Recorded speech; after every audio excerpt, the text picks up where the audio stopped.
મેં મારી દીકરી માટે એક નાનું કેફે સેન્ટર ખરીદ્યું જેથી તે પોતાની જાતે નવું જીવન શરૂ કરી શકે, પોતાના સપના પૂરા કરી શકે અને કોઈ પર બોજ ન બની શકે.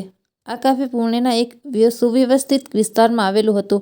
કોલેજના વિદ્યાર્થીઓ, ઓફિસ કર્મચારીઓ અને પરિવારો દરરોજ સવારે ત્યાં ચા અને કોફી માટે આવતા. મેં કલ્પના કરી હતી કે મારી દીકરી દીપા સ્મિત સાથે ગ્રાહકોને પીરસશે, તેના બેકિંગથી બધાના દિલ જીતી લેશે.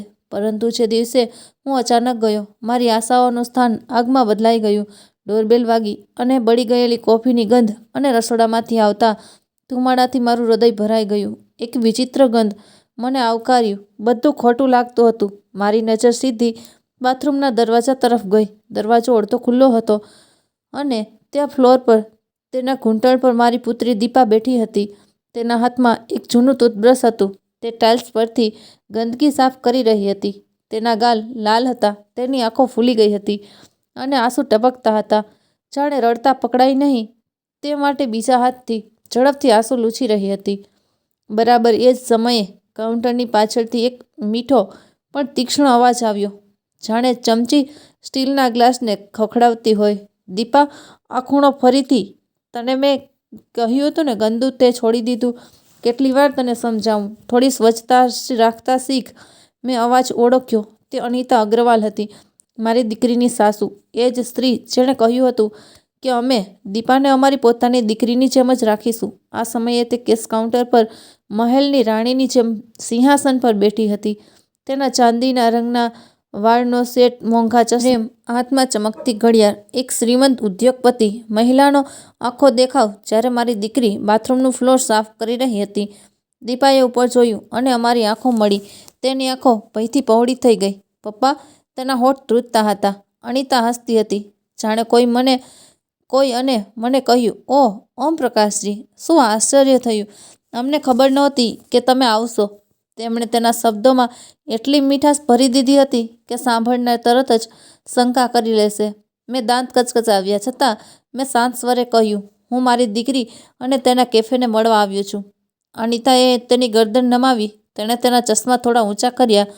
અમારા કાફે, ઓમપ્રકાશજી, દીપા અને હું હવે ભાગીદાર છીએ.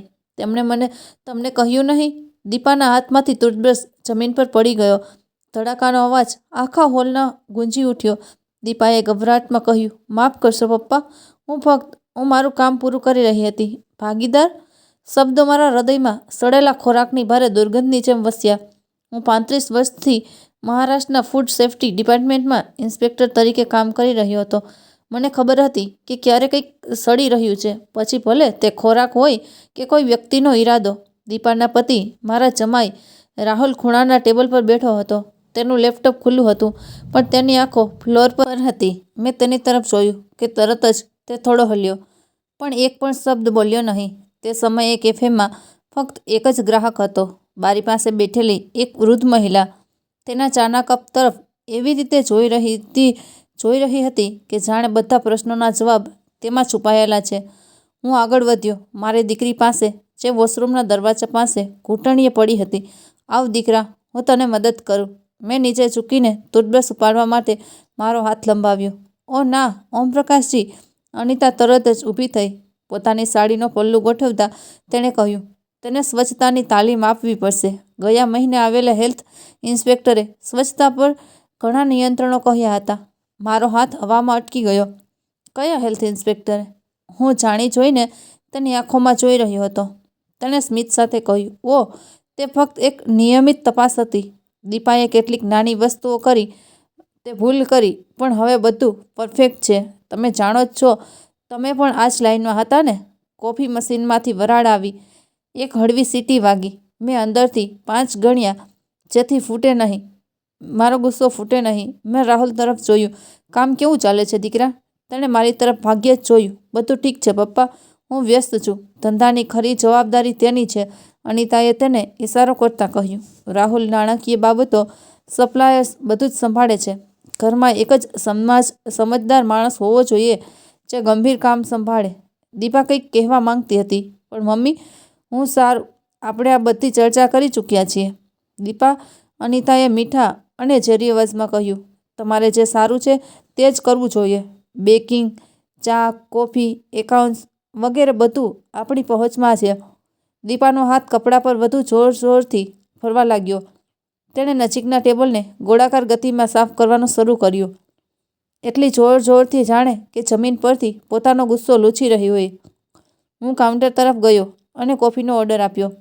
જાણી જોઈને દીપા તરફથી નહીં, પણ ફક્ત અનિતા તરફથી હું જોવા માંગતો હતો કે તે કેવી પ્રતિક્રિયા આપશે. તેણે ખૂબ જ સુંદર શૈલીમાં કોફી રેડી, જાણે કે તે કોઈ ટીવી જાહેરાતમાં હોય. અમારું ખાસ મિશ્રણ, આ કૃપા કરીને તેને ટેસ્ટ કરો. ઓમપ્રકાશજી, મેં પોતે સોસિંગ બદલ્યું છે. અમારી કે તમારી, મેં મારા મનમાં વિચાર્યું, પણ તે ચોક્કસ સારું નીકળ્યું. કોફીના પહેલા ઘૂંટે જ મને ખ્યાલ આવી ગયો કે બીન્સ નબળી ગુણવત્તાના હતા. દૂધ બરાબર ગરમ કરવામાં આવ્યું ન હતું. સ્વાદ બિલકુલ ખરાબ હતો. જો હું ફરજ પર હોત તો મેં આવા કેફેને નોટિસ ફટકારી હોત. પણ મેં હસીને કહ્યું, ખૂબ જ સારી. કપ ઉપાડતી વખતે મારા હાથ સહેજ ધ્રુજ્યા અને કાઉન્ટર પર થોડી કોફી છલકાઈ ગઈ. અનિતાની નજર ઢોળાયેલી કોફી પર સ્થિર થઈ ગઈ, જાણે તે આ નાની ભૂલનો પણ આનંદ માણી રહી હોય. તે ઝડપથી રૂમાલ લાવી અને વધુ પડતા અભિનયના સ્વરમાં કહ્યું, ના ઠીક છે ઓમપ્રકાશજી, નાના અકસ્માતો તો થાય કરે છે, ચિંતા કરશો નહીં. તે ક્ષણે મને સૌથી વધુ ગુસ્સો એ આવ્યો કે તે મારી સાથે કોઈ મૂર્ખ વૃદ્ધ માણસ જેવો વ્યવહાર કરી રહી હતી, જે કોઈ સમજતો નથી. કેફે ગ્રાહક શાંતિથી ઉઠી તેની અડધી સમાપ્ત ચા છોડીને બહાર ગઈ. ડોરબેલ ફરીથી વાગી. મેં ઊંડો શ્વાસ લીધો અને ખૂબ જ સીધા અવાજમાં કહ્યું, અનિતાજી, કૃપા કરીને જ્યારે તમારી પાસે ખાલી સમય હોય ત્યારે મને ભાગીદારીના કાગળો બતાવજો. મને તમે બંનેએ શું સહી કરી છે તે જોવાનું ગમશે. તે હસી પડી. ઓહ, આ બધી કંટાળાજનક વસ્તુઓ છે. તે કાગળો, રાહુલ, તે જોઈ શકે છે, ખરું ને? ખરું ને દીકરા? રાહુલ, તેમણે ફક્ત માથું હલાવ્યું, પણ તેના ચહેરા પરની ગભરાટ મારા 35 વર્ષની અનુભવથી છુપાવી શકાય નહીં. મેં મારી કોફી પૂરી કરી અને કહ્યું, ઠીક છે, હું જાઉં છું. તમે લોકો તમારું કામ કરો. મેં દીપા તરફ જોયું. તે ફ્લોર અને ટેબલ વચ્ચે ક્યાંક ખોવાયેલી ઊભી હતી. હાથમાં કપડું હતું, પણ તેની આંખો બીજે ક્યાંક. બધું બરાબર છે ને દીકરા? મેં મારી આંખોથી પૂછ્યું. તેણે સહેજ માથું હલાવ્યું, પણ તે હા કરતાં વધુ છુપાવી શક્યો નહીં. ડોરબેલ આ વખતે તે ઘણો હળવો સંભળાયો. કદાચ મારા કાનમાં ઘણો અવાજ હતો. ગુસ્સો, ઉદાસી, અપમાન. હું 20-25 મિનિટની ડ્રાઈવ પર હતો. એ કર્યા પછી હું મારા નાના ફ્લેટમાં પાછો ફર્યો. સાંજે લગભગ 7 વાગ્યે ડોરબેલ વાગી. જ્યારે મેં દરવાજો ખોલ્યો ત્યારે સામે એ જ ચહેરો હતો જે હું સવારથી ભૂલી શક્યો નથી. મારી દીપા. સૂજી ગયેલી આંખો, નમેલા ખભા, હાથમાં બેગ. અંદર આવ દીકરા, મેં કંઈ પૂછ્યા વગર કહ્યું. તે અંદર આવી. તરત જ તે સોફા પર બેઠી. તેના ઘૂંટણ તેની છાતી પર એવી રીતે પકડી રાખ્યા જાણે તે કોઈ નાની છોકરી હોય. મેં પપ્પાને કહ્યું કે મેં મમ્મીને કહ્યું કે હમણાં જ કંઈક ખરીદવા જઈ રહી છું. મમ્મીજીને લાગ્યું કે હું બજારમાં જઈ રહી છું. તેનો અવાજ કોઈ ફફડાટ જેવો હતો. હું તેની બાજુમાં બેઠો અને રાહ જોઈ. થોડીવારની મૌન પછી બાંધ તૂટી ગયો. માફ કરશો પપ્પા, હું તમને આ બધું કહેવા ક્યારનો ઈરાદો નહોતો. મને શરમ આવી. તે રડવા લાગી. એમાં શરમાવાનું શું છે? મેં ધીમેથી પૂછ્યું. મમ્મીજીએ, અનિતાએ કહ્યું હતું કે તે ધંધામાં મદદ કરશે. તેણે કહ્યું હતું કે આ એક પારિવારિક બાબત છે. હું પણ થોડા પૈસા રોકાણ કરીશ. તું સખત મહેનત કર. આપણે સાથે મળીને એક કેફે ખોલીશું. તે ક્ષણે બધું જ ખૂબ જ મીઠું લાગતું હતું. તેના શબ્દો ઝડપથી વહેતા થયા.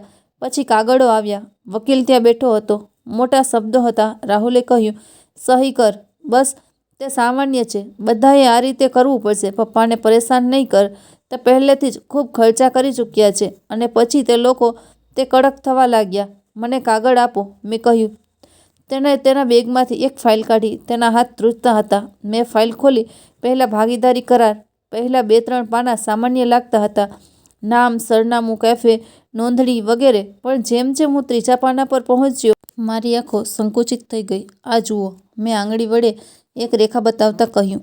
અહીં લખ્યું છે કે અનિતા મુખ્ય નિર્ણયો લેશે. અને અહીં 7મા પાના પર પહોંચતા જ મેં ઊંડો શ્વાસ લીધો. અહીં લખ્યું છે કે કેફેના 51% વધુ નિયંત્રણ શેર તેના નામે રહેશે. દીપાએ રડતા કહ્યું. વકીલે કહ્યું કે આ ફક્ત ઔપચારિકતા છે, જેથી જો બહારના રોકાણકારો ક્યારે આવે તો કોઈ મૂંઝવણ ન રહે. મેં વિચાર્યું, પપ્પા, તમે કહ્યું હતું ને કે વિશ્વાસ મહત્વપૂર્ણ છે. મેં સહી કરી. હવે તે કહે છે કે કાયદેસર રીતે આ કેફે તેમનું છે, મારું નહીં. મારો અવાજ બરફ જેવો ઠંડો પડી ગયો. તમને તે વકીલનું નામ યાદ છે? હા, તેણે મને વિઝિટિંગ કાર્ડ આપ્યું. પણ પપ્પા, તે અનિતા આંટીના સંબંધી છે. ઠીક છે. મેં ફાઇલ બંધ કરી અને તેમનો હાથ પકડ્યો. દીપાએ મારી તરફ જોયું. તેણે ધીમેથી ઉપર જોયું. 35 વર્ષથી મેં આવા લોકોની દુકાનો બંધ કરી દીધી છે, જેમણે નિયમો તોડ્યા, છેતરપિંડી કરી અને કચરો નાખ્યો.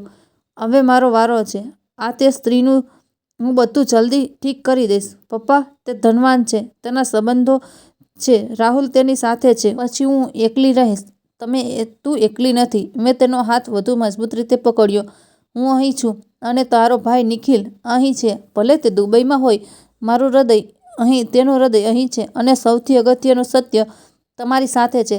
તે જૂઠાણાને ગમે તેટલા કાગળો આપો, તે સત્ય સામે ટકી શકતું નથી. તે થોડા સમય પછી ત્યાંથી નીકળી ગઈ, જેમ કોઈ કોલેજની છોકરી મોડી રાત્રે તેની હોસ્ટેલમાં પાછી ફરી રહી હોય.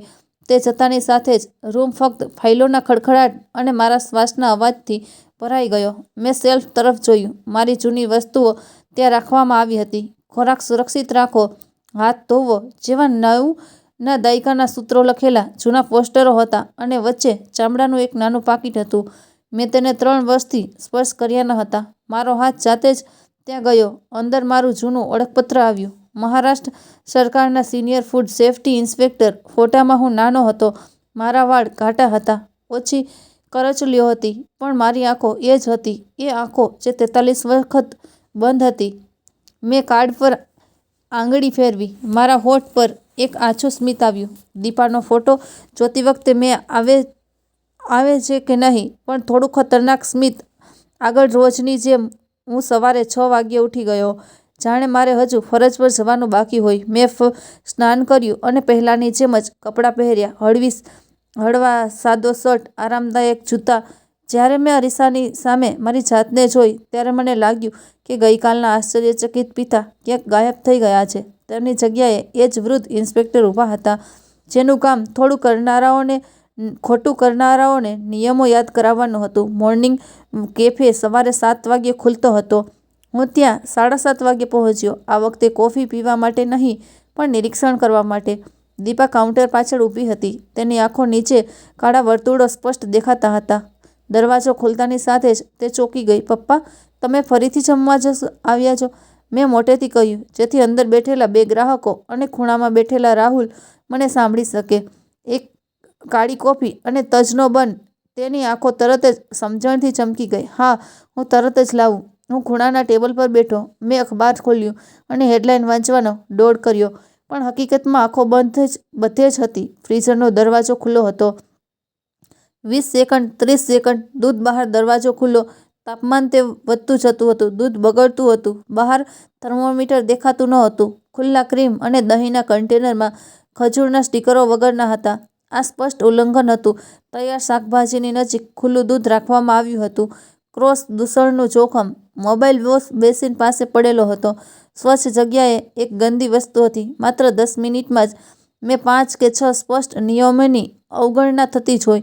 દીપા કોફી અને બન લઈને આવી. મેં સહેજ માથું હલાવ્યું. આભાર. તે ઝડપથી કાઉન્ટર પર પાછી ફરી. દરમિયાન પાછળથી તે પરિચિત સુગંધ, મોંઘા પરફ્યુમ અને નકલી સ્મિતનું મિશ્રણ મારા સુધી પહોંચ્યું. હું ટેબલ પર પહોંચ્યો. અરે, ઓમ પ્રકાશજી, તમે આટલી વહેલી સવારે નિયમિત ગ્રાહક બની રહ્યા છો? અનિતા પૂછ્યા વિના મારી સામેની ખુરશી પર બેઠી. જુઓ, કેટલી મહેનતથી મેં સિસ્ટમ બદલી છે. અહીં બધું જ મારા નેતૃત્વ હેઠળ ચાલી રહ્યું છે. નવી સિસ્ટમ? મેં કોફીની ચૂસકી લેતા પૂછ્યું. એ જ નબળી કોફી, એ જ ખોટું તાપમાન. હા સાહેબ. ત્યાં આગળ ઝૂકી ગઈ. મેં પ્રીમિયમ દૂધ બંધ કરી દીધું. મેં સ્થાનિક સસ્તું દૂધ વાપરવાનું શરૂ કર્યું. ગ્રાહકોને કેવી રીતે ખબર પડે? કામ અડધા ભાવે થાય છે. ઓછો બગાડ, વધુ નફો. આ જ ખરી કમાણી છે. ઓપ્ટિમાઇઝેશન. મેં મારી જાતને કહ્યું. આ જ ખરી અપ્રામાણિકતા છે. મને ખબર હતી કે ખરાબ થયેલું દૂધ ક્યાં જાય છે. સીધું લોકોના પેટમાં જાય છે. હવે મારે ફક્ત જોવાનું હતું કે દખલ ન કરવી. ખૂબ જ સમજદારીથી મેં બસ એટલું જ કહ્યું. રાહુલ પહેલેથી જ અંદર આવી ગયો હતો. હંમેશની જેમ તે એક ખૂણામાં હેડફોન લગાવીને બેઠો હતો, જાણે તેને આ કેફે કે તેના લગ્ન સાથે કોઈ જ સંબંધ ન હોય. થોડીવાર પછી જ્યારે ભીડ થોડી વધી ગઈ ત્યારે અનિતા નાટકના મૂડમાં આવી ગઈ. દીપા, આ ટેબલ વિશે આ રીતે પહોંચ, સીધા સ્ટ્રોકમાં જુઓ, ગોળાકાર રસ્તાઓ નહીં. મેં તમને ઘણી વાર કહ્યું છે ને કે કાપડ છીનવી રહી હતી અને તેને એવી રીતે બતાવી શીખવી રહી હતી કે જાણે તે કોઈ નાના બાળકને ભણાવી રહી હોય. નજીક બેઠેલો બે ગ્રાહકો અસ્વસ્થતાથી તેમની ખુરશીઓ પર ખસી ગયા. રાહુલ, તેણે ઉપર જોયું. તેણીને ફરીથી પોતાની નજર નીચી કરી. 35 વર્ષમાં મેં ક્યારેય કોઈ હોટલનું લાયસન્સ ફક્ત એટલા માટે રદ કર્યું નથી કારણ કે ટેબલ પર ગોળાકાર કે સીધી રેખામાં ભોજન પીરસવામાં આવી રહ્યું હતું.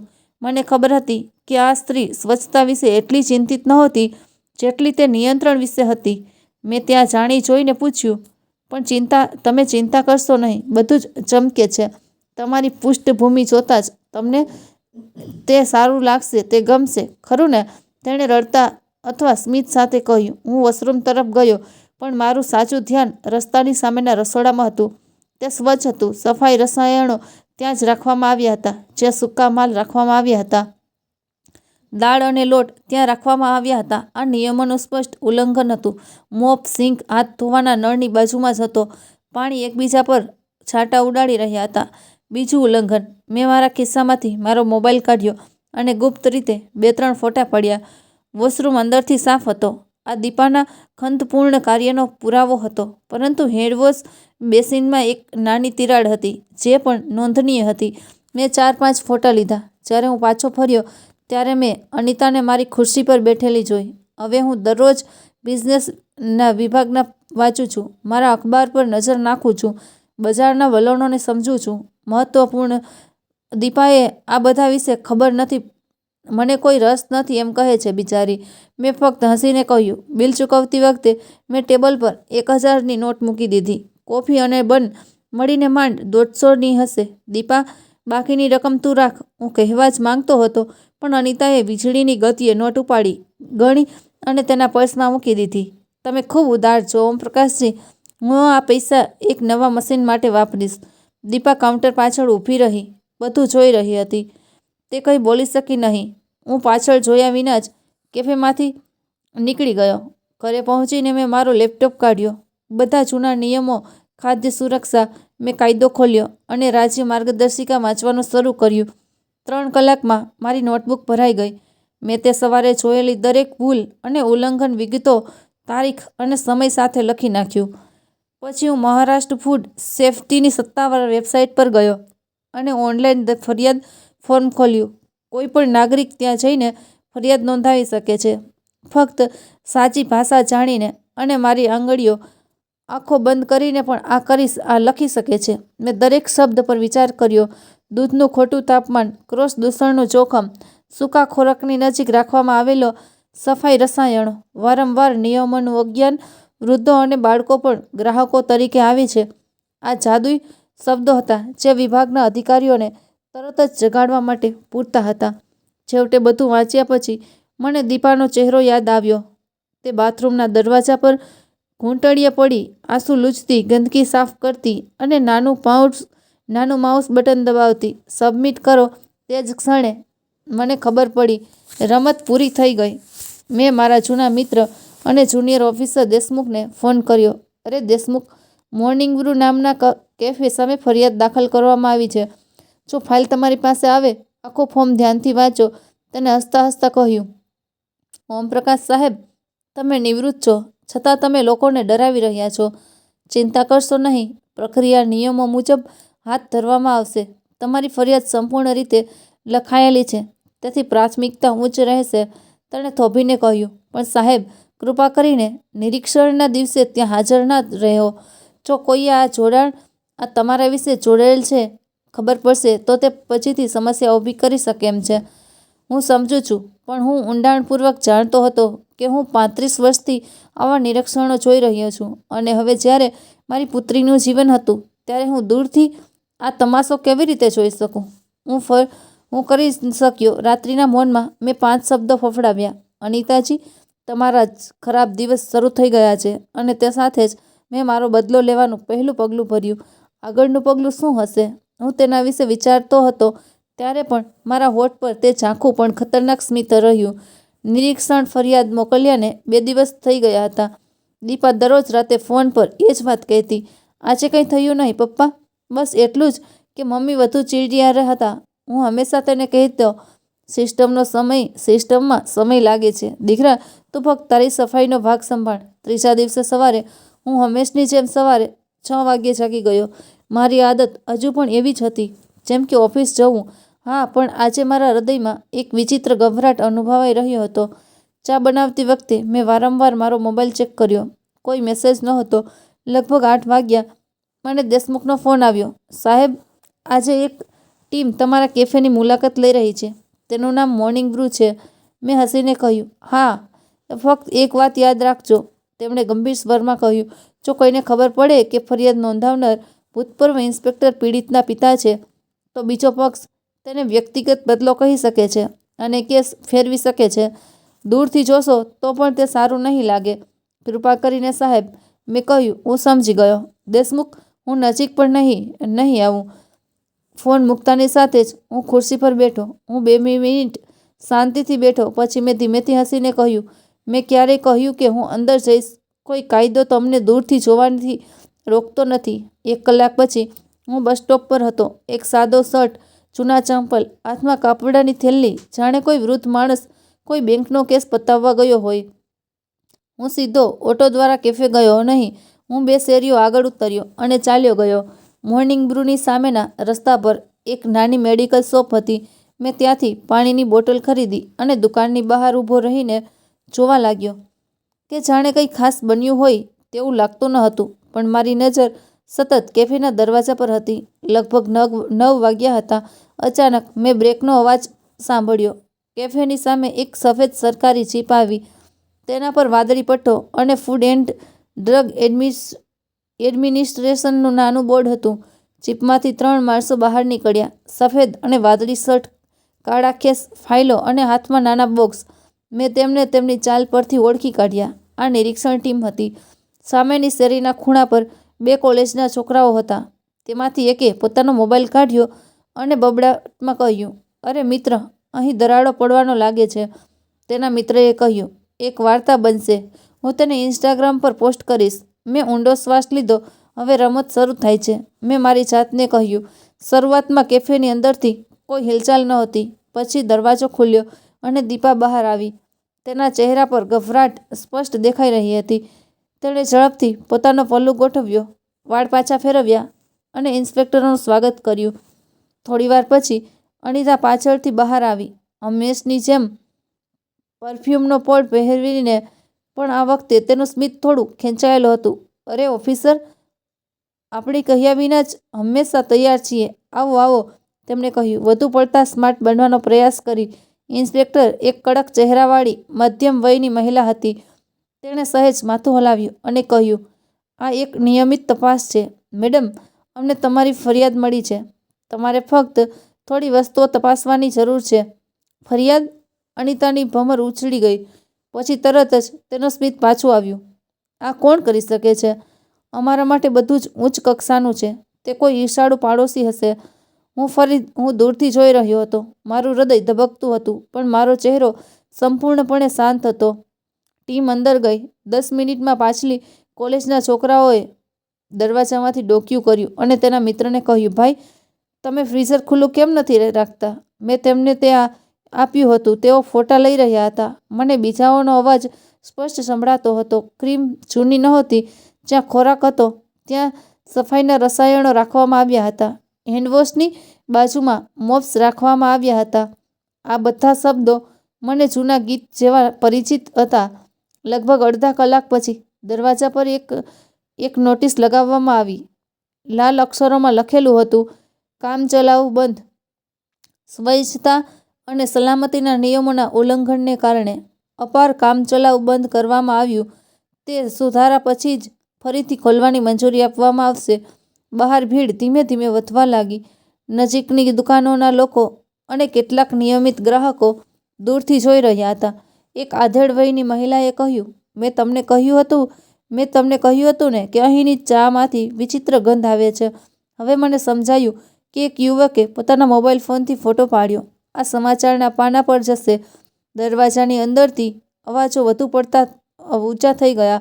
અનિતાનો અવાજ વધુ પડતો ઊંચો થઈ ગયો. તમે લોકો વધુ પડતી પ્રતિક્રિયા આપી રહ્યા છો. આવું બધે જ થાય છે. તમે ફક્ત નાના વેપારીઓને જ કેમ પકડો છો? મોટી હોટલોમાં ઇન્સ્પેક્ટરનો અવાજ ઠંડો અને સ્પષ્ટ હતો. મેડમ, ફરિયાદ હોય ત્યાં અમે જઈએ જ છીએ. હમણાં ચાલો નિયમ અનુસાર કામ કરીએ. તમારો સહયોગ જરૂરી છે.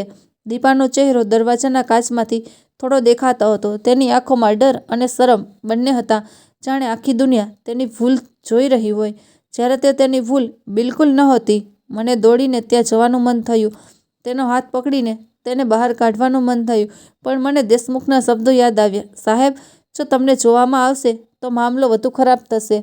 જ્યારે ટીમ બહાર આવી ત્યારે ચીફ ઇન્સ્પેક્ટરે લોકોને સીધું કંઈ કહ્યું નહીં. તે ફક્ત જીપમાં બેસી ગયા. પરંતુ 2 કલાક જ ફોટો સોશિયલ મીડિયા પર ફરવા લાગ્યો. પુણેમાં મોર્નિંગ બ્રૂ કેફે પર આરોગ્ય વિભાગનો દરોડો, સ્વચ્છતામાં બેદરકારી, કાફે કામચલાઉ ધોરણે બંધ.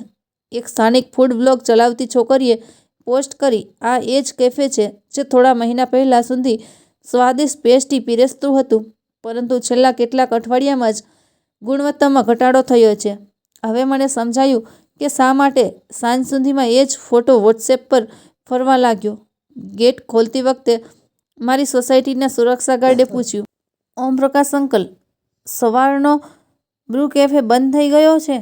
લાલ, મેં ફક્ત એટલું જ કહ્યું કે નવીનીકરણનું કામ થોડા દિવસો સુધી ચાલુ રહેશે, પછી જોઈશું. તને ખબર નહોતી કે નવીનીકરણ ફક્ત રસોડા વિશે જ નહીં, ફક્ત સંબંધો વિશે પણ હતું. તે રાત્રે લગભગ 8 વાગ્યે દરવાજો જોરથી ખટખટાવ્યો. સતત 3 વાર ઘંટડી વાગી. મને લાગ્યું કે તે દીપા હશે. હું ઝડપથી ચાલીને દરવાજો ખોલ્યો, પણ સામે ઊભેલી છોકરીને જોઈને મારા ગળામાં કંઈક ફસાઈ ગયું. અનિતા, રાહુલ અને તેની પાછળ સૂટ અને બૂટ પહેરેલો એક માણસ, હાથમાં બ્રીફકેસ. સ્પષ્ટ દેખાતું હતું કે તે વકીલ છે. અનિતાના ચહેરા પરથી હવે મીઠાશ ગાયબ હતી. તેનું સ્મિત બરફ જેવું ઠંડુ હતું. શું તમે મને અંદર આવવાનું કહેશો કે નહીં, ઓમપ્રકાશજી? તેણે હેલો કહ્યા વિના જ પૂછ્યું. મેં એક ક્ષણ માટે તેના ચહેરા તરફ જોયું, પછી બાજુ તરફ વળીને કહ્યું, આવો. તે અંદર આવી જાણે તેનું પોતાનું ઘર હોય. રાહુલ ચૂપચાપ તેની પાછળ ગયો અને વકીલ આવતાની સાથે જ આસપાસ નજર નાખી, જાણે તે પહેલાથી જ દ્રશ્ય જોઈ રહ્યો હોય. તમારું ઘર એકદમ સરળ છે, અનિતાએ મજાક ઉઠાવતા કહ્યું. પણ વાંધો નહીં, ટૂંક સમયમાં તે વધુ સરળ બનશે. કદાચ તમારે ખર્ચાઓ પૂરા કરવા માટે કેટલીક વસ્તુઓ વેચવી પડશે.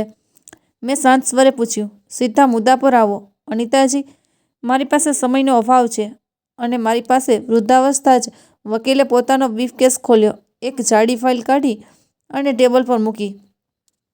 સી. ઓમપ્રકાશ શર્મા, તેમણે સૂકા અવાજમાં વાંચ્યું. અમારી ક્લાયન્ટ શ્રીમતી અનિતા અગ્રવાલ તમારી સામે માનહાનિ, વ્યવસાયિક નુકસાન અને જાણી જોઈને ખોટી ફરિયાદ દાખલ કરવા બદલ કેસ દાખલ કરવાની તૈયારી કરી રહી છે. હા, પહેલાં અમે તમને કાનૂની નોટિસ આપી રહ્યા છીએ. તેણે મારી તરફ એક કાગળ લંબાવ્યો. મેં કોઈ પણ ખચકાટ વગર કાગળ લીધો, પણ વાંચવાને બદલે સીધો ટેબલ પર રાખ્યો. પહેલાં સાંભળો. તમારા પર આરોપ છે કે તમે નિવૃત્તિ પછી તમારા જૂના અનુભવ અને સંપર્કોનો ઉપયોગ કરીને અમારા ક્લાયન્ટના કાફેને છબી ખરાબ કરવાનું કાવતરું ઘડ્યું છે. તો પછી તમે તે કેવી રીતે લખ્યું, વર્માજી? અનિતાએ વકીલ તરફ જોયું. જેથી તમે તમારી પુત્રી માટે વ્યવસાય પાછો મેળવવાની તમારી જીદ પૂરી કરી શકો. વકીલે તે વાંચી સંભળાવ્યું. ઓહ, મેં હળવા હાસ્ય સાથે કહ્યું. તો હવે એક પિતા પણ પોતાની પુત્રી માટે ઊભા રહે તે ગુનો છે? અનિતા આગળ ઝૂકી ગઈ. તેની આંખોમાં રહેલું ઝેર હવે સ્પષ્ટ દેખાઈ રહ્યું હતું. તે ગુનો નહોતો, પણ એક વ્યક્તિ હતી, એક યુક્તિ હતી. ઓમપ્રકાશજી, તમને લાગે છે કે અમને ખબર નથી કે ફરિયાદ કોણે નોંધાવી છે? એ જ જૂની સત્તાવાર ભાષા, એ જ વિભાગો, એ જ મુદ્દા, બધું જ પરફેક્ટ છે. કોઈ સામાન્ય ગ્રાહક આવી ફરિયાદ લખી શકે નહીં. અને તે ઉપરાંત તેણે વકીલ તરફ જોયું. તમારું નામ ફરિયાદમાં સીધું નથી. ચાલો તે સ્વીકારીએ કે વકીલે કહ્યું, પરંતુ તમે આપેલ ઈમેલ સરનામું અને ફોન નંબર તમારા જૂના વિભાગના એક જુનિયર અધિકારી સાથે જોડાયેલા છે. અને અમારી ટીમને ખબર પડી કે તમે તે જ દિવસે તેની સાથે લાંબી ફોન વાતચીત કરી રહ્યા હતા.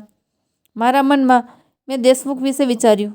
તેઓને મને દુર્વ્યવહાર કર્યા. આ લોકોએ મારી કોલ ડિટેલ પણ પહોંચી. પણ તેઓએ મારા ચહેરા પર તેની અસર થવા દીધી નહીં. તેથી મેં સીધું પૂછ્યું કે જો કોઈ નાગરિક સ્વચ્છતા અંગે ફરિયાદ કરે છે તો વિભાગે તપાસ કરવી પડશે. આમાં શું ગેરકાયદેસર છે? કંઈ ગેરકાયદેસર નથી, અનિતાએ કહ્યું. પણ જો આપણે સાબિત કરીએ કે આ વ્યક્તિગત દુશ્મનાવટને કારણે થયું છે તો તમે અને તમારી પુત્રી બંને કોર્ટમાં દોડીને થાકી જશો. રાહુલ ત્યાં સુધી ચૂપ રહ્યો. તેણે એકવાર મારી સામે જોયું, પછી તેણે નજર ફેરવી લીધી. જ્યારે તેણે મારો હાથ પકડીને કહ્યું, ત્યારે મને જૂના લગ્નની વિધિઓ યાદ આવી. હું હંમેશા દીપાનું ધ્યાન રાખીશ, કાકા. અંકલ, મારા ગુસ્સાને દબાવતા મેં અનિતાને પૂછ્યું, સફાઈમાં જે ગેરરીતિઓ મળી આવી તેનું શું? તે હસીને બોલી, ઓહ, કૃપા કરીને નાની વાતો છે. બધે થોડી ગંદકી તો હોય જ છે, પણ તમે વિભાગને એટલા વિગતવાર મુદ્દા આપ્યા કે તેઓ સીધા તલવારો લઈને મારી પાસે આવ્યા. તમે તમારા જૂના સાથીદારનો ઉપયોગ કર્યો અને અનુચિત પ્રભાવ કહેવાય. મેં પહેલીવાર નોટિસ મારા હાથમાં પકડી. કાગળ પર લખેલી ધમકીઓ મને ડરાવવા માટે પૂરતી હતી. વળતર રકમ, કોર્ટની તારીખો, કેસના નામ. પણ મેં કાગળને હળવેથી ફોલ્ડ કરીને ટેબલ પર મૂક્યો. ઠીક છે, મેં શાંતિથી કહ્યું. હવે મારી વાત સાંભળો. હું ઊભો થયો અને અંદરના રૂમમાં ગયો. 2 મિનિટ પછી હું એક જૂની ફાઇલ લઈને પાછો ફર્યો. તેની અંદર દીપાએ મને આપેલા ભાગીદારી કરારની નકલ, કેટલાક પ્રિન્ટઆઉટ, બેંક સ્ટેટમેન્ટ, કેફેમાંથી વ્યવહારનો અને 2 કે 3 સ્ક્રીનશોટ હતા, જે મેં એક પછી એક કાઢીને ટેબલ પર મૂક્યા. આ જુઓ, કેફેનું એકાઉન્ટ પહેલા મહિના માટે સામાન્ય છે. 80% ખર્ચ ફક્ત દૂધ, કોફી, ખાંડ વગેરે પણ થાય છે. પણ ત્રીજા મહિનાથી જ શું થયું? અચાનક સપ્લાયર્સ બદલાઈ ગયા છે. જે પ્રીમિયમ ડેરી આવતી હતી તેનું સ્થાન સ્થાનિક ડેરી વેપારીઓએ લીધું છે અને દર અડધા થઈ ગયા છે. પરંતુ ગ્રાહકો પાસેથી બિલ પર એ જ જૂના દર વસૂલવામાં આવી રહ્યા છે. આ શું છે? અનિતાના ચહેરા પર થોડી ચિંતા છવાઈ ગઈ, પણ તેણે ઝડપથી પોતાને શાંત કરી દીધી. વ્યવસાયમાં ખર્ચ ઘટાડવો એ છેતરપિંડી નથી, ઓમપ્રકાશજી. આ સ્માર્ટનેસ છે. સ્માર્ટનેસ એ હશે જો તમે કેફેને કમાણી પર એ જ નજર રાખો. મેં તેને બેંક સ્ટેટમેન્ટની બીજી નકલ મોકલી. પણ આ વધારાના પૈસા સીધા બીજા ખાતામાં જાય છે. તેમણે કહ્યું, અગ્રવાલ હોમ સુધારાએ ખાતું કોના માલિકનું છે? તમે કેફેના પૈસા ઘરના નવીનીકરણ, નવા ફર્નિચર અને ગોવાની સફર પાછળ ખર્ચી રહ્યા છો. એનું નામ શું છે? વકીલે ઝડપથી કાગળ ઉપાડ્યો અને તેના પર નજર નાખી. મને તેની આંખોમાં શંકાનો એક ક્ષણ સ્પષ્ટ દેખાઈ રહ્યો હતો. તમને આ બધો ડેટા ક્યાંથી મળ્યો? તેણે પૂછ્યું. પબ્લિક રજિસ્ટર, બેંક ગ્રાહક સેવા અને મારી પુત્રીના ખાતાના સ્ટેટમેન્ટમાંથી. તમે એકલા વકીલો નથી જે જોવા આવે છે કે વર્માજી, મેં હળવા સ્મિત સાથે કહ્યું. અનિતાએ ગુસ્સાથી ટેબલ પર હાથ માર્યો. તમને લાગે છે કે તમે થોડા પાના બતાવીને જીતી શકો છો? તમે જીતી શકો છો. મેં વકીલો સાથે પણ વાત કરી છે.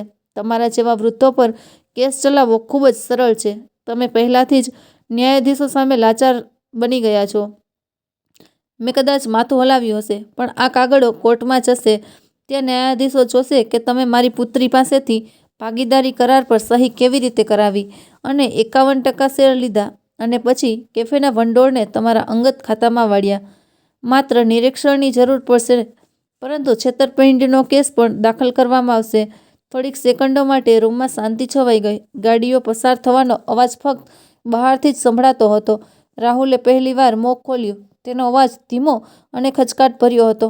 મમ્મી, કદાચ આપણે થોડું વિચારવું જોઈએ.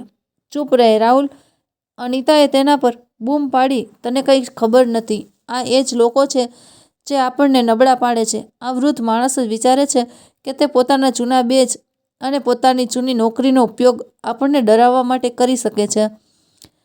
તેમણે મારી તરફ ફરીને જ કહ્યું, યાર, તું ભૂલી રહ્યો છે, ઓમપ્રકાશ, તારી જૂની નોકરી પણ સ્વચ્છ વાર્તા નથી. મારી ગરદન આપમેળે ખેંચાઈ ગઈ.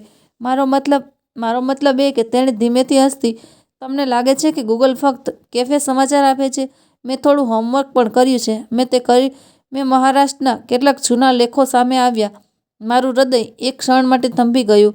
લગભગ 15 વર્ષ જૂનું. મને યાદ આવ્યું કે મેં એક મોટી હોટલ પર દરોડો પાડ્યો હતો, જ્યાં એક મંત્રીના સંબંધીનો વ્યવસાય હતો. રસોડું ગંદુ હતું, બધે જ ખરાબ થયેલું માંસ હતું.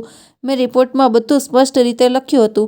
તે પછી ઘણા બધા ફોન કોલ્સ આવ્યા, આટલું દબાણ, ટ્રાન્સફરની ઘણી ધમકીઓ અને અંતે થાકીને મેં સ્વેચ્છાએ વહેલા નિવૃત્તિ લીધી. પરંતુ કોઈને તે કેસનું સંપૂર્ણ સત્ય ખબર ન હતી. મેં મનમાં વિચાર્યું, અનિતા આગળ ઝૂકી ગઈ. એક લેખ સ્પષ્ટપણે તે જણાવે છે કે ઇન્સ્પેક્ટર ઓમપ્રકાશ શર્મા પર પ્રશ્નો. દરોડાના નામે શું ચાલી રહ્યું છે? વ્યક્તિગત બદલો? મેં તે વાક્ય 3 વાર વાંચ્યું. કેટલો સુંદર શબ્દ છે. નહીં, બદલો એટલે ઇતિહાસ પોતાને પુનરાવર્તિત કરી રહ્યો છે. ઓમપ્રકાશજી, ત્યારે પણ તમારા પર વ્યક્તિગત હિસાબ મેળવવા માટે હોટલ પર દરોડા પાડવાનો આરોપ મૂકવામાં આવ્યો હતો અને હવે એ જ વાર્તા છે. રાહુલે આઘાતથી મારી સામે જોયું. સાચું છે પપ્પા. પહેલીવાર તેની આંખોમાં આદરની જગ્યાએ શંકાનો રંગ આવી ગયો. મારા હૃદયમાં ફરી એક જૂનો દુખાવો જાગ્યો. મેં દીપા અને નિખિલને તે લેખ ક્યારેય બતાવ્યો ન હતો. મેં તેમને ફક્ત એટલું જ કહ્યું હતું, એવું જ કહ્યું હતું કે સિસ્ટમમાં પ્રામાણિક રહેવું ખૂબ જ મુશ્કેલ છે. એટલા માટે મેં વહેલા નિવૃત્તિ લીધી. વકીલ વર્માએ હસીને કહ્યું, જો આપણે આ જૂનો કેસ ઉઠાવીએ અને કોર્ટને કહીએ કે તમે વ્યક્તિગત વિતો નક્કી કરવા માટે દરોડા પાડી રહ્યા છો, તો ન્યાયાધીશ શું વિચારશે? અને મીડિયા? અગાઉ આરોપી ઇન્સ્પેક્ટર ફરી એક નવા ષડયંત્રમાં સામેલ છે. કલ્પના કરો કે હેડલાઇન કેટલી શક્તિશાળી બને. અનિતાએ ધીમેથી કહ્યું, સોદો સરળ છે ઓમપ્રકાશજી. કૃપા કરીને તમારી પુત્રીને ભાગીદારી, માલિકી, પૈસા વગેરેના બધા દાવા છોડી દેવા માટે મનાવો. અમે કેફેના નવા અખબાર બની ગયા. આપણે તેને લઈશું. તેમાં તે ફક્ત મેનેજર હશે, માલિક નહીં. તું તારી ફરિયાદ પાછી ખેંચી લે. નવો કેસ દાખલ ન કર, નહીંતર તેણે હવામાં ઇશારો કર્યો, જાણે કોઈ કાલ્પનિક હેડલાઇન લખી રહી હોય. નહીંતર અમે તારો જૂનો કેસ, તારી જૂની ફાઇલો, તારું નામ સોશિયલ મીડિયા, કોર્ટમાં ફેલાવી દઈશું. તારી પાસે જે કંઈ થોડું સામાન બચ્યું છે બધું જ જતું રહેશે. જરા વિચાર, તારી દીકરીનું કેફે કદાચ કોઈ બીજા નામે ફરી ખુલશે, પણ જ્યારે તારું નામ જ કલંકિત થઈ જશે ત્યારે તમે બંને ક્યાં જશો? ઓરડામાં હવે અચાનક ભારે થઈ ગઈ. સમય ધીમો પડી ગયો. ધીમો પડી ગયો હોય તેવું લાગ્યું. મને દીપાનો ચહેરો યાદ આવ્યો. ટાઇલ્સ ઘસતી વખતે એ જોયું. મારી આંખોમાં આંસુ આવી ગયા. મને નિખિલનો અવાજ યાદ આવ્યો, જ્યારે તે દુબઈથી ફોન પર આ કહ્યું હતું, પપ્પા, તમે મારા માટે હીરો છો. તમે ક્યારેય જૂઠાણા સાથે સમાધાન કર્યું નથી. અને હવે અનિતા મારી સામે બેઠી હતી, મારા ભૂતકાળને હાથમાં પકડીને, જાણે કોઈ હથિયાર હોય. વકીલે નોટિસ તરફ ઇશારો કર્યો. અમે તમને 48 કલાક આપી રહ્યા છીએ. તેના વિશે વિચારો અને અમને તમારો જવાબ આપો. જો તમે સહમત ન થાઓ તો કોર્ટ નિર્ણય કરશે તમારા અને તમારી પુત્રી વિશે. પણ અનિતા ઊભી થઈ, પોતાની સાડી ગોઠ સરખી કરી અને દરવાજા તરફ આગળ વધતા કહ્યું, તમે રમત શરૂ કરી ઓમપ્રકાશજી, પણ આવું ન કરો. ભૂલશો નહીં કે અંત મજબૂત લોકો હંમેશા જીતે છે. અને મારા હજુ પણ આ શહેરમાં તમારા કરતાં વધુ ઓળખાણ છે. તે ત્રણેય દરવાજામાંથી બહાર નીકળી ગયા. દરવાજો બંધ થતાં જ રૂમમાં શાંતિ છવાઈ ગઈ. હું ધીમે ધીમે ખુરશી પર બેઠો અને નોટિસ મારા હાથમાં લીધી. કાગળ હળવો હતો, પણ તેના પર લખેલો દરેક શબ્દ પથ્થરની જેમ મારા ખંભા પર પડ્યો. ટેબલ પરની જૂની ફાઇલમાંથી એક ફોટો બહાર ડોક્યુ કરતો હતો. હું મારા જૂના યુનિફોર્મમાં એક હોટલની સામે ઊભો હતો. અખબારના કેમેરા તરફ જોઈ રહ્યો હતો. તેની નીચે જૂની હેડલાઇનની એક લાઇન દેખાતી હતી, ઇન્સ્પેક્ટર પર પ્રશ્નો. મેં આંખો બંધ કરી. જો હું પાછળ હટીશ તો દીપા હંમેશા માટે કોઈ બીજાની નોકર બની જશે. જો હું આગળ વધીશ તો મારું પોતાનું નામ, મારી જૂની લડાઈ, બધું ફરીથી કાદવમાં ધકેલાઈ જશે. હું મારી દીકરી માટે મારી આખી જિંદગીની કમાણી, મારું સન્માન જોખમમાં મૂકવા તૈયાર છું? અચાનક મોબાઈલ સ્ક્રીન પ્રકાશિત થઈ ગઈ. એક નવી સૂચના આવી. સ્થાનિક ફૂડ બ્લોગની છોકરીએ એક નવી પોસ્ટ કરી હતી, મોર્નિંગ બ્લુ રેડ. શું આ ફક્ત સફાઈ કરવાની વાત છે કે તેની પાછળ કોઈ મોટી વાર્તા છુપાયેલી છે? લોકો ટિપ્પણીઓમાં લખી રહ્યા હતા કે કોઈને જો તમને સત્ય ખબર હોય તો મને કહો. મને અંદરની વાત જાણવામાં રસ છે. મેં ધીમે ધીમે મારો મોબાઈલ ટેબલ પર મૂક્યો. મારી આંગળીઓ થોડી ધ્રુજતી હતી. હવે મારે નક્કી કરવાનું હતું કે શું મારે ચૂપ રહેવું જોઈએ અને બધું સહન કરવું જોઈએ, કે પછી ગમે તે કિંમત ચૂકવવી પડે દુનિયા સમક્ષ મારું આખું સત્ય જાહેર કરવું જોઈએ. હું ખુરશી પર બેઠો અને બારીની બહાર અંધારા જોતો રહ્યો અને એક પ્રશ્ન મારા મનમાં ગુંજતો રહ્યો, શું મારામાં ફરીથી લડવાની હિંમત છે કે નહીં? મને આખી રાત ઊંઘ ન આવી. ક્યારેક હું નોટિસ પેપર જોતો, ક્યારેક જૂના અખબારના કાપેલા હેડલાઇન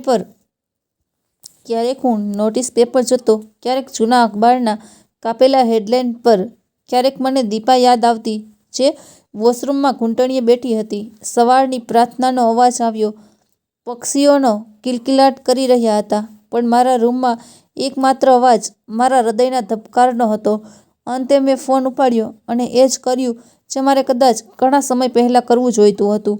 મેં સ્થાનિક ફૂડ બ્લોગ પર તે છોકરીની પ્રોફાઇલ ખોલી, જે મોર્નિંગ બ્રૂના રેડના ફોટા પોસ્ટ કરતી રહેતી હતી. તેના એકાઉન્ટ્સમાં લખ્યું હતું, જો તમારી પાસે કોઈ હોટેલ કે કેફેની અંદરની વાર્તા હોય તો મને મેસેજ કરો. મેં તેને એક નાનો સંદેશ મોકલ્યો. મારી પાસે મોર્નિંગ બ્રૂની આખી વાર્તા છે. જો તમે ખરેખર તે સાંભળવા માંગતા હો તો હું તમને કહીશ, પણ મારું નામ પહેલાં ના લખો. મને થોડીવારમાં જવાબ મળશે. કાકા, હું તમારી બધી વાત સાંભળવા તૈયાર છું. તમે જ્યાં કહો ત્યાં હું આવીશ. હા, આ ફક્ત ગપસપ નથી, લોકોના સ્વાસ્થ્ય અને સત્ય વિશે છે. મેં તેને નજીકના 4 રસ્તા પરના એક નાના ચાના સ્ટોલનું નામ મોકલ્યું. એ જ જગ્યા જ્યાં હું ઘણીવાર બેસીને અખબાર વાંચતો હતો. બપોરે તે વાદળી સ્કાર્ફ પહેરીને તેની બેગમાં લેપટોપ અને મોબાઈલ ફોન લઈને આવી. તે ફક્ત 23 કે 24 વર્ષની હશે, પણ તેની આંખોમાં એક ચમક હતી. હેલો કાકા, મેં કહ્યું. હા, તેણે મારી સામેના બેન્ચ પર બેઠેલી કહ્યું. તમે મને સંદેશ મોકલ્યો છે. મેં માથું હલાવ્યું. તમે તેને રેકોર્ડ કરી શકો છો, મેં સીધું કહ્યું, પણ પહેલાં આખું સત્ય સાંભળજો. પછી જે સાચું લાગે તે જ લખજો. જો તમને લાગે કે હું ખોટું બોલી રહ્યો છું, તો તે તમે લખશો નહીં. ઠીક છે? નેહાએ માથું હલાવ્યું અને ફોન રેકોર્ડિંગ મોડ પર મૂક્યો. મેં ઊંડો શ્વાસ લીધો અને ધીમે ધીમે બધું કહેવાનું શરૂ કર્યું. મેં મારી બધી નિવૃત્તિ બચતથી કેફે કેવી રીતે ખરીદ્યો, અનિતાએ ભાગીદારીના નામે દીપાને કેવી રીતે મીઠી રીતે છેતર્યો, તેણે સસ્તા સામાન કેવી રીતે બદલી નાખ્યો અને પૈસા પોતાના ખાતામાં ટ્રાન્સફર કર્યા. તેણે દીપાને બાથરૂમ કેવી રીતે સાફ કરાવ્યું અને પોતે માલિક બની. પછી મેં તેને મારા જૂના કેસ વિશે પણ કહ્યું. તે હોટેલ, તે મંત્રી, તે સંબંધ દબાણ, તે લેખ જેમાં મને ખોટો દર્શાવવામાં આવ્યો હતો. હું વાત કરતો હતો અને નેહાએ ક્યારેય મને અટકાવ્યો નહીં. તે ક્યારેય પૂછતી નહીં, કાકા, એક મહિનામાં કેટલો ખર્ચ થયો? તે વકીલનું નામ શું હતું? દીપાએ દિવસભર કેટલો સમય કામ કર્યું? મેં તેને શાંતિથી બધું જ કહ્યું. વાતચીત પૂરી થયા પછી તે રેકોર્ડિંગ બંધ કરી દીધી અને થોડીવાર ચૂપ રહી. કાકા, ખબર છે ને, જો હું આ બધું લખીશ તો બીજી પાર્ટી પણ તમને નિરાશ બનાવશે. તમે તે જૂનો લેખ જાણો જ છો, તમારી જૂની નોકરી. મેં ધીમેથી કહ્યું. પણ જો હું ચૂપ રહીશ તો મારી દીકરીનું જીવન કાયમ માટે બરબાદ થઈ જશે. આ કેફે તેનું સ્વપ્ન હતું. આજની ચર્ચા વચ્ચે બુડારા માટે કાલે સાથે તે કરવાની ચિંતા, અને હવે તે ત્યાં એક કેદીની જેમ કામ કરી રહી છે. હું વૃદ્ધ છું. જો મારું માન ખોવાઈ જાય તો હું તે ચલાવી લઈશ, પણ હું મરતા પહેલાં તેના સ્વપ્નને બચાવવા માંગુ છું. નેહાની આંખોમાં આંસુ આવી ગયા. ઠીક છે કાકા, તેણે કહ્યું. હું આખું સત્ય લખીશ, તમારા જૂના કેસની બંને બાજુઓ, પણ લોકો પોતે નક્કી કરશે કે કોણ સાચું છે. પણ હું એક વાતનું વચન આપું છું, આ વખતે હું તમને સાંભળ્યા વિના તમારો ન્યાય નહીં કરું, જેમ જૂના લેખ લખનારા લોકોએ કર્યું હતું. તે જ સાંજે તેમનો લેખ ઓનલાઈન હતો. મોર્નિંગ બ્રૂ પાછળની વાર્તા. એક પિતા, એક પુત્રી અને એક લોભી સાસુ. તેમણે મારું નામ, ભૂતપૂર્વ ખાદ્ય સુરક્ષા નિરીક્ષક અને ભૂતકાળના કેસોનો ઉલ્લેખ કર્યો. તેમણે એસઆર કેસ અને ઓપીએસઆર કેસનો પણ ઉલ્લેખ કર્યો, પરંતુ તેમણે વાર્તાનો મારો પક્ષ પણ સ્પષ્ટપણે જણાવ્યો. મેં કેવી રીતે હોટલ પર દરોડો પાડ્યો કારણ કે તે બિનઆરોગ્યપ્રદ ખોરાક પીરસતી હતી, અને તે જ હોટલે પછીથી શાંતિથી નિયમોનું પાલન કેવી રીતે કર્યું. તેમણે બેંક સ્ટેટમેન્ટના ભાગો વિશે પણ લખ્યું, કોઈ પણ સંખ્યા દર્શાવ્યા વિના. ફક્ત કેફેમાંથી બીજા ખાતામાં પૈસા કેવી રીતે ટ્રાન્સફર કરવામાં આવ્યા તેની પેટર્ન બતાવી. અંતે તેમણે એક પ્રશ્ન છોડી દીધો, શું આ ફરી એ જ વાર્તા છે? શું કોઈ પ્રામાણિક માણસને બીજી વખત વેન્ડેટાના નામે બદનામ કરવામાં આવશે? 2 દિવસમાં આ લેખ વોટ્સએપ અને ફેસબુક પર ફરતો થયો. ટિપ્પણીઓનો વરસાદ શરૂ થયો. મેં પણ તે જોયો છે. આ કેફે પહેલાં ખૂબ સારું હતું, હવે ગુણવત્તા ઘટી ગઈ છે. ગરીબ છોકરી હંમેશા સાચા સાથે કામ કરતી હતી. જો આ સાચું હોય તો સાચા પર કાર્યવાહી થવી જોઈએ. ઘણા લોકોએ એમ પણ લખ્યું કે આપણે ભ્રષ્ટાચાર વિશે જેટલી વાત કરીએ છીએ, આપણે એવા લોકો માટે પણ ઊભા રહેવું જોઈએ. ત્રીજા દિવસે સાંજે મને બીજો ફોન આવ્યો. તે ભારે પણ નરમ અવાજ હતો. ઓમી, તમે મને ઓળખી શકશો નહીં, પણ હું એ જ સન્યાલ છું જે નાસિક પ્રોજેક્ટમાં તમારી સાથે હતો. મેં તેને તરત જ ઓળખી લીધો. વકીલ સન્યાલ BM ગણા નાદર, જેમણે અગાઉ અમારી ટીમ સાથે સરકારી બાબતોમાં કામ કર્યું હતું. ઓહ સન્યાલ બાબુ, મને અચાનક હળવાશ અનુભવાઈ. મને તમને કેવી રીતે યાદ આવ્યા? તે હસ્યો. મારા મિત્રએ તમારા કારણે તે લેખ વાંચ્યો. મને લાગ્યું કે તે બીજું કોઈ ન હોઈ શકે. ઓમ પ્રકાશ શર્મા, તમે હજુ પણ લડી રહ્યા છો. તેણે જોઈને આનંદ થયો, પણ તેનાથી મને ગુસ્સો પણ આવ્યો. તમે એકલા કેમ લડી રહ્યા છો? મેં ધીમેથી પૂછ્યું. તમે મને મદદ કરશો? હું કોઈ ફી નહીં લઉં. તેણે ફક્ત એટલું જ કહ્યું. તમે આખી જિંદગી લોકો માટે સખત મહેનત કરી છે. હવે અમારો વારો છે. પણ એક વાત સમજો, આ ફક્ત આરોગ્ય તપાસ નહીં હોય. આપણે છેતરપિંડી, વિશ્વાસઘાત અને નાણાકીય અનિયમિતતા માટે પણ અલગ ફરિયાદ નોંધાવવી પડશે. તમે તૈયાર છો? મેં વિચાર્યા વિના કહ્યું. હા, હું તૈયાર છું. બીજા અઠવાડિયે જ અમે બંને પોલીસ સ્ટેશન ગયા. દીપા અમારી સાથે હતી. તેનો ચહેરો હજુ પણ ગભરાયેલો હતો, પરંતુ પહેલીવાર તેની આંખોમાં થોડી આશા દેખાઈ. સન્યાલે શાંતિથી ઇન્સ્પેક્ટરને બધું સમજાવ્યું. ખોટા ભાગીદારીના કાગળો, પૈસાની વિરુદ્ધ ટ્રાન્સફર, અને હવે અનિતા અમને કાનૂની નોટિસની ધમકી આપી રહી છે. આ ફક્ત કૌટુંબિક વિવાદ નથી, સન્યાલે સ્પષ્ટ કહ્યું. આ એક નાણાકીય ગુનો છે. જ્યારે કોઈના પૈસા અને અધિકારો છીનવાઈ જાય છે, ત્યારે કાયદો હસ્તક્ષેપ કરે છે. પોલીસ અધિકારીએ ફાઇલ લીધી, બેંક સ્ટેટમેન્ટ અને કરારની નકલની સમીક્ષા કરી અને અંતે કહ્યું, પ્રાથમિક રીતે મામલો ગંભીર લાગે છે. અમે મેડમને નોટિસ મોકલીશું. નિવેદનની જરૂર પડશે. તે સાંજે અનિતાના ઘરે પોલીસ નોટિસ આવી હશે, કારણ કે રાત પડતા મારો ફોન ફરીથી વાગ્યો. આ વખતે તે અનિતાનો જ હતો. અવાજ પહેલા જેવો જ હતો, પણ મીઠાશ ગાયબ થઈ ગઈ હતી. પણ ગુસ્સો અને ડર બંને હતા. તમને શું લાગ્યું, ઓમપ્રકાશજી? મીડિયા પાસે જઈને રડવાથી તમે હીરો બની જશો? હું શાંત રહ્યો. હું રડ્યો નહીં. મેં ફક્ત સાચું કહ્યું. હવે તમે જ ડરી ગયા છો. તમને ડર લાગે છે, તેમણે વેદનામાં કહ્યું. હું કોઈથી ડરતી નથી. તમને મારા સંબંધો ખબર નથી. તે પોલીસકર્મી 2 દિવસમાં તમારી ફાઇલ ક્યાંક દાટી દેશે. કદાચ તમે પ્રયાસ કરશો, મેં કહ્યું, પરંતુ દરેક સિસ્ટમમાં કેટલાક લોકો એવા હોય છે જે હજુ પણ જાણે છે કે યોગ્ય કાર્ય કેવી રીતે કરવું. તમે તે બધાને ખરીદી શકશો નહીં.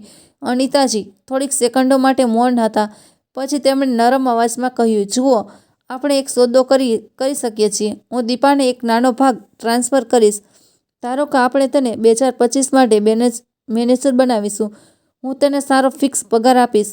તું તારો કેસ પાછો ખેંચી લે અને મીડિયાને કહે કે આ ગેરસમજ હતી. મારી પ્રતિષ્ઠા બચી જશે અને તારી પણ. દીપા મારી સામે બેઠી હતી, સાંભળી રહી હતી. મેં લાઉડસ્પીકર ચાલુ કર્યું જેથી તે સાંભળી શકે. મેં ધીમેથી પૂછ્યું, દીપા સાંભળી રહી છે? દીપાએ માથું હલાવ્યું. તું જવાબ આપ. મેં ફોન તેની તરફ લંબાવ્યો. દીપાનો અવાજ ધ્રુજી રહ્યો હતો, પણ તેણે પોતાની જાતને કાબૂમાં લીધી અને કહ્યું, મમ્મી, શું તમે મારા માટે કંઈ કરી શકો છો? તમે તમારા માટે રસ્તો બનાવી રહ્યા છો. આ કાફે મારા પિતાના પૈસાથી ખરીદ્યો હતો. જો તમે ઈચ્છો તો તમે તમારો હિસ્સો છોડી શકો છો, પણ હું મારા હકથી પાછળ નહીં હટીશ. આ વખતે હું ડરીશ નહીં. અનિતાએ જોરથી હસવાનો પ્રયાસ કર્યો, પણ હાસ્ય ખાલી લાગતું હતું. જુઓ ઓમપ્રકાશજી, પિતાએ પોતાની દીકરીને કેટલી હઠીલી બનાવી દીધી છે. ઠીક છે, ચાલો કોર્ટમાં મળીએ. જોઈએ ત્યાં કોનું સત્ય જીતે છે. ફોન કાપી નાખવામાં આવ્યો. આગામી 2 દિવસ સુધી અમે પોલીસ સ્ટેશનથી ફોન આવે તેની રાહ જોતા રહ્યા. ત્રીજા દિવસે ઇન્સ્પેક્ટરે અમને ફોન કર્યો. તેમના ચહેરા પર થોડો તણાવ હતો. જુઓ શર્માજી, તેમણે કહ્યું. તેણે ફાઇલ આગળ સરકાવતા કહ્યું, અમે નોટિસ મોકલી હતી મેડમ. આજે તેમને નિવેદન માટે આવવાના હતા. પણ શું? મેં પૂછ્યું. તેમણે તેમના વકીલ દ્વારા સંદેશ મોકલ્યો છે. ઇન્સ્પેક્ટરે કહ્યું કે તે શહેરની બહાર છે. તેમણે સ્વાસ્થ્ય સમસ્યા છે. તે હમણાં આવી શકશે નહીં. તેણે મેડિકલ સર્ટિફિકેટની એક નકલ પણ મોકલી છે. તે ગોવામાં એક હોસ્પિટલનો ઉલ્લેખ છે. દીપાની આંખો પહોળી થઈ ગઈ. તે ગોવામાં ત્યાં શું કરી રહી છે? ઇન્સ્પેક્ટરે થોડું સ્મિત નવાવતા કહ્યું. તેમના સ્વાસ્થ્ય સમસ્યા ઉપરાંત તે બીચ પર પણ ફરતી હશે, પરંતુ અમારી પાસે સમાચાર છે કે ગયા અઠવાડિયે કેફે એકાઉન્ટમાંથી મોટી રકમ ઉપાડી લેવામાં આવી છે. તે ઉપાડવામાં આવ્યા હતા, રોકડમાં રૂપાંતરિત કરવામાં આવ્યા હતા અને પછી ધીમે ધીમે 2 અલગ ખાતામાં જમા કરાવવામાં આવ્યા. આ બધું લાલ ધ્વજ જેવું લાગે છે. મેં ખુરશીના હાથના ભાગને મજબૂતીથી પકડી રાખ્યો. એનો અર્થ એ કે તે પૈસા લઈને ભાગી રહી છે. અમે હમણાં તે સીધું કહી શકતા નથી, ઇન્સ્પેક્ટરે કહ્યું. કાયદાની ભાષા અલગ છે, પરંતુ હા, અમને શંકા છે કે તે કેસને લંબાવવા માટે જાણી જોઈને શહેરની બહાર ગઈ છે. પરંતુ કેટલાક સારા સમાચાર છે. અમે કોર્ટમાં અરજી દાખલ કરી છે કે તેના ખાતાઓ અસ્થાયી રૂપે ફ્રીઝ કરવામાં આવે, જેથી તે બધા પૈસાથી બચી ન શકે. પ્રાથમિક સ્તરે ન્યાયાધીશે અમારી તરફેણમાં ટિપ્પણી કરી. થઈ ગયું. અંતિમ આદેશ થોડા દિવસોમાં આવશે. દીપાએ ધીમેથી પૂછ્યું. તો હવે આપણે શું કરવું જોઈએ? ઇન્સ્પેક્ટરે સીધી મારી સામે જોયું. શર્માજી, જો તમે લોકો ઈચ્છો તો ફક્ત એવી અપેક્ષા રાખો કે કેસ આગળ વધવામાં સમય લાગશે. વધુ પડતા ભાવુક ન થાઓ. આ એક લાંબી લડાઈ છે. દીપા જતી વખતે અચાનક અટકી ગઈ. સ્ટેશનની દિવાલ પર એક જૂનું ચિત્ર હતું. સત્યમેવ જયતે શબ્દો નીચે તિરંગો દોરેલો હતો. તેણે તેની તરફ જોયું અને પૂછ્યું, પપ્પા, શું આ બધું ખરેખર થાય છે કે પછી તે ફક્ત દિવાલ પર લખાયેલું રહે છે? મેં તેની તરફ જોયું. તેની આંખોમાં થાકનો સંકેત હતો. હજી તો વિશ્વનો એક નાનો તણખો પણ હતો. એવું બને કે મેં ધીમેથી કહ્યું, પણ એ ઝડપથી થતું નથી. લડાઈ લાંબી છે અને ઘણી વાર એવું લાગે છે કે બધું જ બરબાદ થઈ જશે. છતાં જો તમે વચ્ચેથી હાર માની લો, તો જે દિવસે આ શબ્દો સાચા થવાના છે તે દિવસે તમે તેને જોવા માટે ત્યાં નહીં હોવ. તે જ સાંજે ઘરે બેઠા બેઠા મારો ફોન ફરીથી વાગ્યો. આ વખતે ઇન્સ્પેક્ટરે પોતે ફોન કર્યો. તેમના અવાજમાં થોડો ઉત્સાહ હતો. શર્માજી, એક અપડેટ છે. અમારા એક સંપર્ક ગોવાની માહિતી મોકલી છે. તમારા કેસની મહિલા અનિતા અગ્રવાલ તેના બીચ રિસોર્ટમાં છે. ત્યાં રહે છે અને વારંવાર કેસિનોમાં જોવા મળે છે. અમે ત્યાંના પોલીસ સ્ટેશન સાથે પણ વાત કરી છે. જો તમે ઈચ્છો તો તમે આવીને નિવેદન આપી શકો છો. તેને ત્યાં બોલાવી શકાય છે. તે હજુ પણ કરાર છે, પણ તે હવે સંપૂર્ણપણે મુક્ત નથી. એ અંધારામાં બારી બહાર જોયું. પછી મેં દીપાના રૂમ તરફ નજર કરી. તે તેના લેપટોપ પર કંઈક જોઈ રહી હતી. કદાચ જૂની રેસીપી ફરીથી શીખવાનો પ્રયાસ કરી રહી હતી. મેં ઊંડો શ્વાસ લીધો. ઠીક છે, ઇન્સ્પેક્ટર, મેં ફોનમાં કહ્યું. આપણે આવીશું. સત્યની લડાઈ આપણને ગમે ત્યાં લઈ જાય, ભલે તે ગોવા હોય. કોલ ડિસ્કનેક્ટ થઈ ગયો. મેં દરવાજા પાસે પડેલી જૂની સુટકેસ તરફ જોયું. મેં તેને વર્ષોથી ખોલી ન હતી.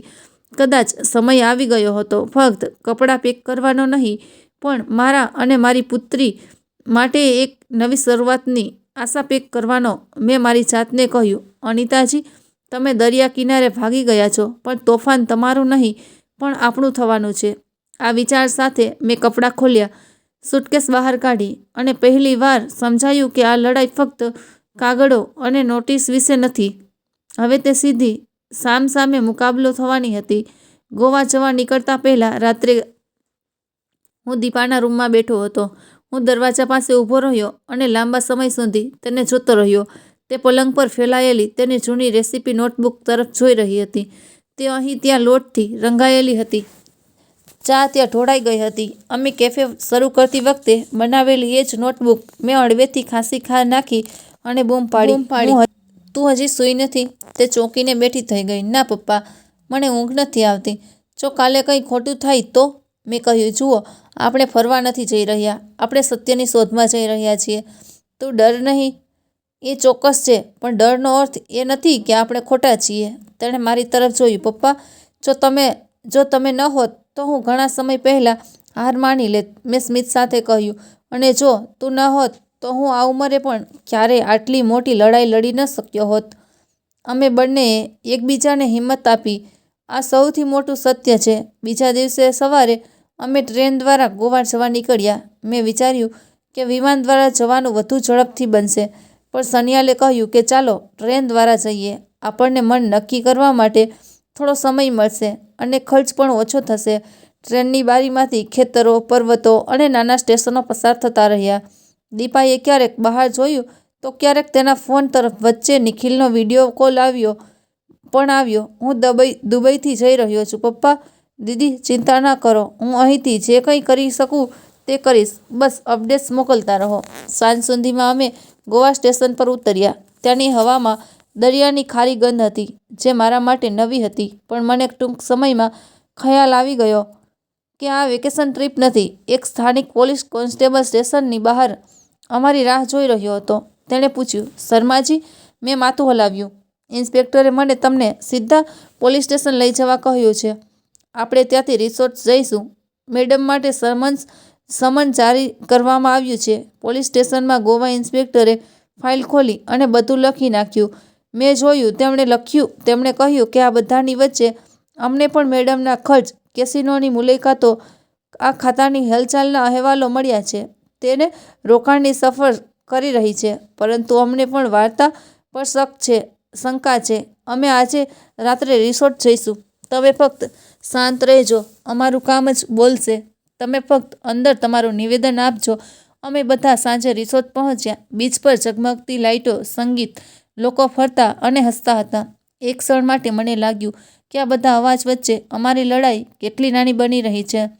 પછી મને યાદ આવ્યું કે આ મારા માટે નાની વાત નહોતી, મારી દીકરીનું આખું જીવન હતું. પોલીસ અંદર આવી ત્યારે રિસોર્ટ લોબીમાં સ્ટાફ થોડો સ્તબ્ધ થઈ ગયો. પણ ઇન્સ્પેક્ટરે સ્પષ્ટ કહ્યું, અમે કોઈને ખલેલ પહોંચાડવા આવ્યા નથી. અમે ફક્ત મહેમાન સાથે વાત કરવા માંગીએ છીએ. Room number 305. અનિતા અગ્રવાલ. અમે બધા લિફ્ટ પર ચડી ગયા. મારું હૃદય ધડક્યું. રૂમ નંબર 305ના દરવાજા પર ટકોરા પડ્યા. અંદરથી હાસ્ય સંભળાયું. એક ગીત ધીમેથી વાગી રહ્યું હતું. 2 ટકોરા પછી દરવાજો ખુલ્યો. મૂંગા નાઇટ સૂટમાં એ જ ચહેરો હતો. હાથમાં પીણું હતું. કાળામાં સોનાની ચેન અને આંખોમાં આશ્ચર્ય. પોલીસ તે અકળાઈ ગઈ. ઇન્સ્પેક્ટરે શાંતિથી કહ્યું, મેડમ, અમે ફક્ત તમને થોડો પ્રશ્ન પૂછવા આવ્યા છીએ. તમારી પાસે છેતરપિંડી અને ભંડોળના દુરુપયોગની ફરિયાદ દાખલ કરવામાં આવી છે. તમારે અહીં બેસીને થોડા પ્રશ્નોના જવાબ આપવા પડશે. અને બાજુથી અમારી તરફ ઇશારો કરીને કહ્યું, આ ફરિયાદીઓ છે ઓમપ્રકાશ શર્મા અને તેમની પુત્રી દીપા, જે તમારા કેફેમાં ભાગીદાર છે. આટલું કહીને તેણે તેના હાથમાંથી ગ્લાસ લીધો અને ટેબલ પર મૂક્યો. અનિતાની નજર દીપા પર પડી. તેના ચહેરા પરનું સ્મિત તરત જ ગાયબ થઈ ગયું. તમે અહીં આખા રસ્તે મારી પાછળ આવ્યા. તમને શરમ નથી આવતી? તેમણે મોટેથી પૂછ્યું. તમારા પિતાએ મને મીડિયામાં ચોર ગણાવી. હવે તમે પોલીસને મારી પાછળ ફરતી કરી રહ્યા છો. દીપાના ચહેરા પર એક ક્ષણ માટે નિસ્તેજતા આવી, પણ પછી તેણે પોતાને શાંત કરી. હું ભાગી ન ગઈ મમ્મી. તમે ભાગવાનો પ્રયાસ કર્યો. જો તમે સાચા હોત તો કેફે બંધ થતાની સાથે જ તમે ગોવા કેસિનોમાં ન આવ્યા હોત. ઇન્સ્પેક્ટરે ખુરશી ખેંચી અને અનિતાને બેસાડી. તેણે પોતાનો મોબાઈલ રેકોર્ડિંગ ચાલુ કર્યો અને તેમણે પૂછપરછ શરૂ કરી. ખાતામાં પૈસા ક્યાં ગયા? તમે અગ્રવાલ હોમ ઇમ્પ્રુવમેન્ટ્સ ખાતું કેમ ખોલ્યું? કેફેની આવક ત્યાં કેમ જઈ રહી હતી? અને ભાગીદારોની કાગળોમાં 51% હિસ્સો શું હતો? આ કલમ કેવી રીતે આવી? શરૂઆતમાં અનિતા દરેક પ્રશ્નનો જવાબ આપતી રહી. આ મારો અંગત મામલો છે. આ એક કૌટુંબિક વિવાદ છે. તમે લોકો શા માટે દખલ કરી રહ્યા છો? પરંતુ સન્યાલ હંમેશા શાંત સ્વરે કહેતો, ના મેડમ, જ્યારે તમારા કૌટુંબિક વિવાદમાં કોઈના પૈસા, કોઈના અધિકારો અને જનતાના ખોરાકનો સમાવેશ થાય છે, ત્યારે તે કાયદાનો વિષય બની જાય છે. પછી તમે એકલા નથી. તમારા કામની અસર સામાન્ય લોકો સુધી પહોંચે છે. ધીમે ધીમે અનિતાનો અવાજ વધુ ઊંચો થતો ગયો. મેં બધું એકલા કર્યું છે. તેમણે બૂમ પાડી. મેં સપ્લાયર્સ શોધી કાઢ્યા, કિંમતો ઘટાડી અને ગ્રાહકોને પકડી રાખ્યા. જો હું પૈસા ન આપું તો મને કોઈ વાંધો નહીં આવે. જો હું તેને બહાર કાઢત તો મને શું મળત? તે છોકરી ફક્ત રડતી રહી હોત.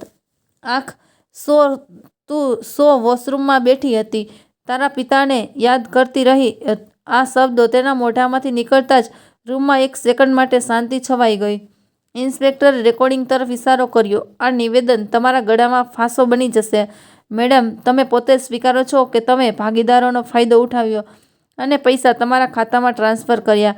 તમે એમ જ કહી શકો છો કે આ બધું ગેરસમજ હતું. સન્યાલે મારી તરફ ઝૂકતા ફફડાટથી કહ્યું, તમે ખૂબ મોટી વાત કહી છે. આ લાઈન કોર્ટમાં સોના કરતાં પણ વધુ કિંમતી હશે. તે રાત્રે અનિતાને પોલીસ સ્ટેશન લઈ જવામાં આવી. તેની ઔપચારિક ધરપકડ કરવામાં આવી ન હતી, પરંતુ તેને પૂછપરછ માટે રાખવામાં આવી હતી. તેની પાસે રહેલ રોકડ અને દાગીનાનો રેકોર્ડ બનાવવામાં આવ્યો હતો. તેના ચહેરા પર હવે કાફેમાં જોયેલા રાણીના જેવા ગર્વનો અનુભવ રહ્યો નથી. હવે ફક્ત થાક, ગુસ્સો અને ભયનું એક વિચિત્ર મિશ્રણ હતું. આગામી થોડા અઠવાડિયામાં કેસ ઝડપથી આગળ વધ્યો. ગોવામાં પૂછપરછનું રેકોર્ડિંગ, બેંક દસ્તાવેજો અને ખાતાઓ પર કામચલાઉ ફ્રીજ, આ બધું એક મજબૂત ફાઇલમાં ભળી ગયું. અમારા શહેરની કોર્ટમાં પણ સુનાવણી શરૂ થઈ. દરેક તારીખે દીપા અને હું સવારે વહેલા તૈયાર થઈને કોર્ટમાં જતા. લાકડાનો એક જૂનો બેન્ચ, પંખો જે ધીમે ધીમે ફરતો હતો. બહાર ચા વેચનાર ચા અને બટાટાવડા માટે બૂમ પાડતો હતો. આ અમારો નવો નિત્યક્રમ બની ગયો હતો. રાહુલ પણ કેટલીક સુનાવણીમાં આવતો હતો. તે હંમેશા પાછળની બેન્ચ પર બેસતો હતો, આંખનો સંપર્ક ટાળતો હતો. એક દિવસ રિસેસ દરમિયાન તેણે અમારી પાસે આવવાની હિંમત એકઠી કરી. દીપા, તેનો અવાજ ધીમો હતો, માફ કરીશ, ખરેખર માફ કર, મને માફ કરીશ. મમ્મીએ ગમે તે કર્યું, હું મારી જાતને રોકી શક્યો નહીં. દીપાએ સીધી તેની તરફ જોયું. તેની આંખોમાં કોઈ આંસુ નહોતા, કોઈ દ્વેષ નહોતો, ફક્ત થાકનો સ્પષ્ટ અહેસાસ હતો. રાહુલ, જ્યારે મેં કાગળો પર સહી કરી ત્યારે મેં તમારા પર વિશ્વાસ કર્યો હતો. તમે મને કહ્યું હતું કે બધું સામાન્ય હતું. સહી કર. જો તમે તે દિવસે મારી સાથે ઊભા રહ્યા હોત તો આજે આપણે અહીં ન હોત. પરંતુ હવે ફક્ત માફી માંગવાથી કંઈ બદલાતું નથી. રાહુલ પાસે કહેવા માટે કંઈ બાકી ન હતું. તે માથું નમાવીને ચાલ્યો ગયો. પછીથી અમને ખબર પડી કે તેણે શાંતિથી એક અલગ વકીલ રાખ્યો હતો અને કોર્ટમાં સ્પષ્ટપણે કહ્યું હતું કે તેની માતાએ ખોટો હિસાબ બનાવવામાં આગેવાની લીધી હતી. તે ફક્ત સહી કરતો રહ્યો. એક રીતે તે અમારા કેસને મજબૂત બનાવી રહ્યો હતો, પરંતુ અંદરથી એક ઉદાસી પણ હતી. એક સમયે લગ્નના 7 પ્રતિજ્ઞાઓથી શરૂ થયેલો સંબંધ હવે કાગળો અને નિવેદનો વચ્ચે તૂટી રહ્યો હતો. કોર્ટમાં ન્યાયાધીશે બધી બાજુઓ સાંભળી. ચકાસણી પછી બેંક અધિકારીઓ આવ્યા, આરોગ્ય વિભાગના લોકો આવ્યા. નેહા, એક પત્રકાર, પણ સાક્ષી તરીકે હાજર થઈ. તેમણે ખૂબ જ સ્પષ્ટ રીતે વાત કરી. મેં વાર્તાના બંને પક્ષો સાંભળ્યા. મેં દસ્તાવેજો જોયા. પછી જ મેં લેખ લખ્યો. આ પરિવાર માટે મારો કોઈ વ્યક્તિગત લાભ નહોતો. છેવટે અમે મહિનાઓથી રાહ જોઈ રહ્યા હતા કે તારીખ આવી ગઈ. ન્યાયાધીશે ચશ્મા ઉતારી ઉપરથી ફાઇલ જોઈ અને કહ્યું, શ્રીમતી અનિતા અગ્રવાલે ભાગીદારીનો અન્યાયી લાભ લીધો છે. વ્યવસાયિક આવક તેમના અંગત ખાતામાં ટ્રાન્સફર કરી છે અને ખોટો દાવો કર્યો છે કે તેમના ભાગીદાર યોગ્ય માલિક નથી. માલિકી હકોથી વંચિત રાખવાના સ્પષ્ટ પુરાવા આ કોર્ટ સમક્ષ છે. વધુમાં, આરોગ્ય વિભાગના અહેવાલમાં એ પણ સ્પષ્ટ કરવામાં આવ્યું છે કે સ્વચ્છતા નિયમોની ગંભીર અવગણના કરવામાં આવી હતી. કોર્ટરૂમમાં વાતાવરણ અચાનક ભારે થઈ ગયું. અનિતાની આંગળીઓએ ખુરશીનો હાથ મજબૂત રીતે પકડી લીધો. ન્યાયાધીશે વધુમાં જણાવ્યું હતું કે આ કોર્ટે નિર્ણય લે છે કે શ્રી ઓમપ્રકાશ શર્માના રોકાણથી સ્થાપિત મોર્નિંગ બ્રૂ કેફેની કાનૂની માલિકી તેમની પુત્રી દીપા શર્માને ટ્રાન્સફર કરવામાં આવે છે. ભાગીદારી કરારમાં આ કલમ કપટપૂર્ણ અને વિશ્વાસઘાત રીતે હસ્તાક્ષરિત કરવામાં આવી હતી. આ નિર્ણય અમાન્ય છે. ન્યાયાધીશે કહેલી દરેક લાઈન મારા હૃદયને શાંત કરતી લાગી. તેમણે ઉમેર્યું કે જો શ્રીમતી અનિતા અગ્રવાલના ભંડોળનો દુરુપયોગ અને છેતરપિંડી સાબિત થશે તો તેમને આર્થિક ગુના અધિનિયમ હેઠળ સજા અને દંડ માટે મૂલ્યાંકન કરવામાં આવશે, જેની આગામી તારીખ નક્કી કરવામાં આવશે. વધુમાં, તેમણે મોર્નિંગ બ્રૂ અથવા ભવિષ્યના કોઈપણ વ્યવસાયિક નિર્ણયોમાં દખલ કરવાની મંજૂરી આપવામાં આવશે નહીં. કોર્ટરૂમમાં હંગામો મચી ગયો. કોઈએ ધીમે કહ્યું, વાહ. કોઈએ ફફડાટથી કહ્યું, આ સાચો નિર્ણય છે. દીપાની આંખોમાં આંસુ આવી ગયા, પરંતુ આ વખતે તે નબળાઈના બૂમ પાડી તેઓ નહોતા. તેઓ રાહતથી ભરાઈ ગયા. તેમણે મારા ખભા પર માથું રાખ્યું. પપ્પા, અમે જીતી ગયા. નહીં. મેં તેની પીઠ થપથપાવી અને કહ્યું, હા પ્રિયા, અમે આ રાઉન્ડ જીતી ગયા. પણ ખરી જીત ત્યારે થશે જ્યારે તમે આ કાફે ફરીથી બનાવશો, પ્રામાણિકપણે અને ગૌરવ સાથે. અમે કોર્ટમાંથી બહાર નીકળ્યા. લોકોના કેટલાક મીડિયાના લોકો આગળ આવ્યા. નેહા પણ ત્યાં હતી. કોઈએ મને પૂછ્યું, શર્માજી, તમને કેવું લાગે છે? તમે તમારી જૂની પ્રતિષ્ઠા પણ દાવ પર લગાવી લીધી. તમે ડર્યા નહીં. મેં હસીને કહ્યું, હું ડરી ગયો હતો.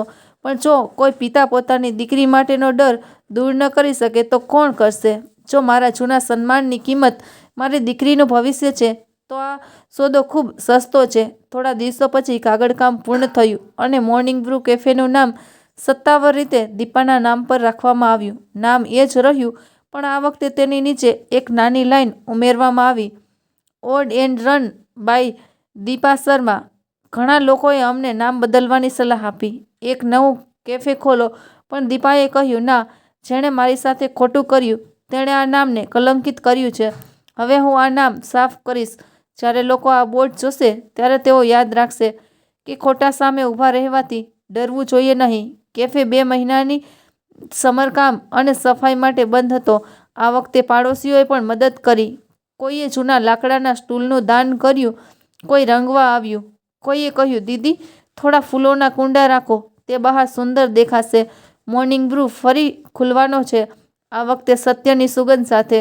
શરૂઆતના દિવસે મેં દીપાએ અને આપેલી ખાસ ટોપી પહેરી હતી. તેમણે મજાકમાં તેને બનાવી હતી. તેના પર ટેસ્ટિંગ વિભાગના વડા શબ્દો લખેલા હતા. તેમણે હસતા હસતા કહ્યું, પપ્પા, હવે તમે મારા સત્તાવાર નિરીક્ષક છો. પગાર વિના તમે રસોડામાંથી કંઈ પણ તરત જ ફેંકી શકો છો. પહેલા દિવસે વહેલી સવારે થોડા ગ્રાહકો લાઇનમાં ઊભા હતા. એ જ વૃદ્ધ મહિલા જે દરોડાના દિવસે બારી પાસે એકલી ચા પી રહી હતી, તે સામે ઊભી હતી. તે અંદર આવી અને કહ્યું, આજે મારી ચાનો પહેલો કપ તમારી દીકરીના નામે છે. દીપાએ નમન કરીને તેના પગ સ્પર્શ્યા. તે દિવસે રાહુલ પણ આવ્યો. તે એક ખૂણામાં ખુરશી પર શાંતિથી બેઠો હતો. તેના હાથમાં છૂટાછેડાના કાગળો હતા, જેના પર દીપાએ પછીથી કોઈ લડાઈ વિના સહી કરી હતી. કેટલાક સંબંધો બચાવવા માટે નથી, પરંતુ છોડી દેવા માટે હોય છે.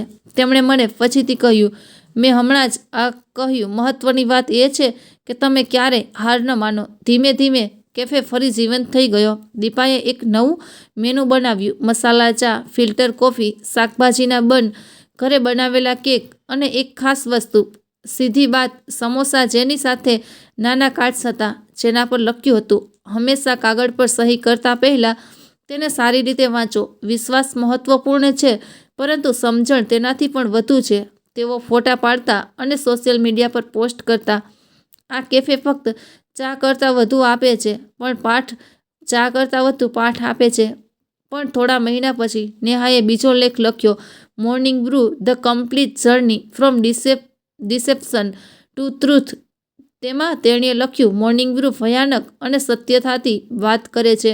મોર્નિંગ બ્રૂ છે આ ફક્ત એક કેફેની વાર્તા નથી, આ દરેક વ્યક્તિની વાર્તા છે જે પરિવારના નામે અન્યાય સામે ઊભા રહેવાની હિંમત કરે છે.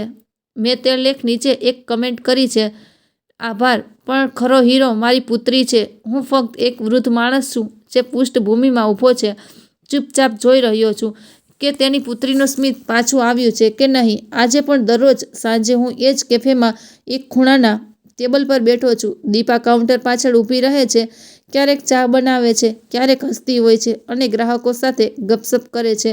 દિવાલો પર અમારો ફોટો છે, દીપા, નિખિલ અને હું સ્ક્રીન પરથી હસતા હસતા વિડીયો કોલ પર વાત કરીએ છીએ. નીચે નાના અક્ષરોમાં લખેલું છે, ન્યાય હંમેશા સરળ નથી હોતો, પણ અશક્ય પણ નથી હોતો. કોઈક વાર ગ્રાહક મને ઓળખે છે અને પૂછે છે, શર્માજી, તમે એ જ ઇન્સ્પેક્ટર કેમ છો જેના વિશે લેખ લખાયો હતો? હું હસીને કહું છું, હવે હું ફક્ત મારી દીકરીના કેફેનો ટેસ્ટિંગ ઇન્સ્પેક્ટર છું. બાકીની બધી જૂની વાર્તાઓ છે, પણ ઊંડાણપૂર્વક હું જાણું છું કે તે જૂની વાર્તાઓ આપણને આ નવી વાર્તા પર લાવી છે. જો તમે હમણાં જ મારી વાર્તા સાંભળી રહ્યા છો અને તમને પણ એવું લાગે છે કે કોઈ દિવસ જો જીવન તમારી સાથે અન્યાયી વર્તન કરે છે, તો ફક્ત એક વાત યાદ રાખો, ચૂપચાપ બધું સહન કરવું એ હંમેશા ઉકેલ નથી. ક્યારેક એક ફરિયાદ, એક સાચો શબ્દ, એક મજબૂત નિર્ણય આખી વાર્તા બદલી શકે છે. અને હા, હવે જ્યારે મેં તમને મારી આખી વાર્તા કહી દીધી છે, તો તમે એક નાનું કામ કરીને મને મદદ કરી શકો છો. હું ખરેખર જાણવા માંગુ છું કે તમે આ વાર્તા દુનિયાના ક્યાંથી સાંભળી રહ્યા છો. કૃપા કરીને મને ટિપ્પણીઓમાં જણાવો. હું અહીંથી સાંભળી રહ્યો છું અને જો તમે આવી વધુ વાર્તાઓ સાંભળવા માંગતા હો જ્યાં સત્ય, સન્માન અને પરિવાર સાથેનો સંઘર્ષ હાથમાં હાથે ચાલે રહે તો ચેનલને સબસ્ક્રાઈબ કરો. કદાચ આગલી વખતે જ્યારે અહીં કોઈ વાર્તા કહેવામાં આવશે ત્યારે તે કોઈ બીજાની નહીં પણ તમારી હોવી જોઈએ. છેલ્લે સુધી સાંભળવા બદલ ખૂબ ખૂબ આભાર.